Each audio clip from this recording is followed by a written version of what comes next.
Bendiciones, hermanos. Seguimos esta mañana con el tema que iniciamos el día de ayer acerca del discipulado. Particularmente el tema es el costo del discipulado. Esto nos da a entender que hay que pagar un precio para ser discípulos del Señor. Y nosotros conocemos esas partes en las cuales el Señor nos habla de un compromiso. Yo ayer les hablaba de que nuestra decisión de seguir a Jesús es un asunto voluntario.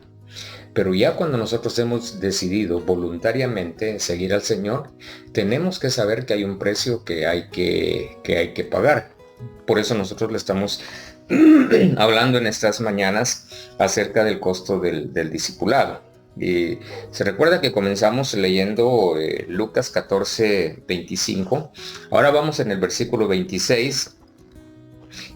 Dice el versículo 26, si alguno viene a mí y no aborrece a su padre y madre y mujer e hijos y hermanos y hermanas, y aún también dice su propia vida, no puede ser mi discípulo.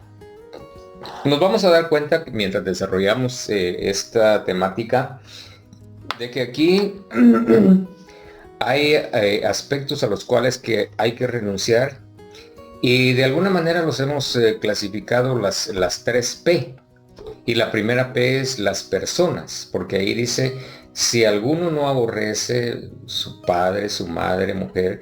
Ahora, cuando dice aborrecer no quiere decir que nos desentendamos de la familia y que los desechemos, sino que nosotros podamos establecer en la vida prioridades, que aprendamos que nadie puede, si somos discípulos, nadie puede ocupar el lugar que le pertenece a nuestro Señor, porque nosotros, como le decía, de manera voluntaria decidimos seguirle, pero ahora tenemos un compromiso, tenemos una demanda y el Señor quiere que nosotros cumplamos con esa demanda. Entonces aquí en esta parte nos habla acerca de personas, incluso porque dice aún su propia vida, o sea, aún mi propia persona, yo me tengo que renunciar a mi propia persona.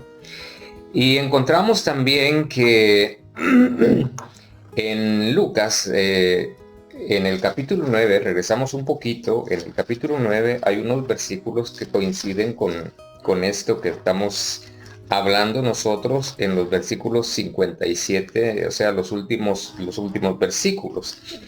Y dice, yendo ellos, uno le dijo en el camino, Señor, te seguiré a donde quiera que vayas.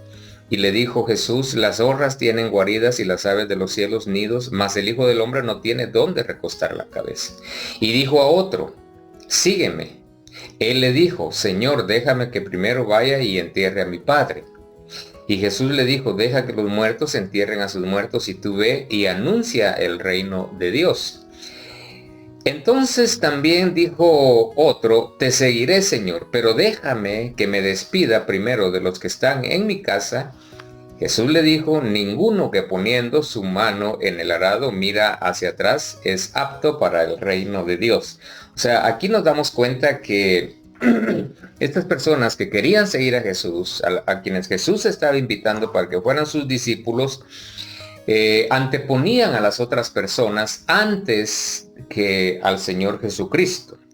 Entonces, cuando vemos en este versículo 26 que estamos analizando de Lucas 14, vemos que hay personas, o mejor dicho, el versículo habla de personas las cuales tenemos que renunciar. O sea, hay personas que son muy significativas en nuestra vida, hay personas que son de mucho valor en nuestra vida, pero tenemos que entender que Jesús, en cuanto al llamado, Él es radical. En una oportunidad llegaron sus discípulos y le dijeron al Señor, Señor, allá afuera está tu madre y tus hermanos. O sea, le estaban hablando de personas que eran muy significativas para el Señor. Mas, sin embargo, la respuesta de Jesús fue radical. Por eso les digo que con Jesús el seguirle a Él es radical. Porque entonces dice, mi madre y mis hermanos son los que hacen la voluntad de mi Padre. Entonces nos damos cuenta que en ese sentido el Señor quiere que nosotros también seamos radicales y que nosotros estemos dispuestos a renunciar a las personas y aún a nuestra propia vida para ser sus discípulos. De lo contrario, no podemos ser discípulos del Señor. Amén.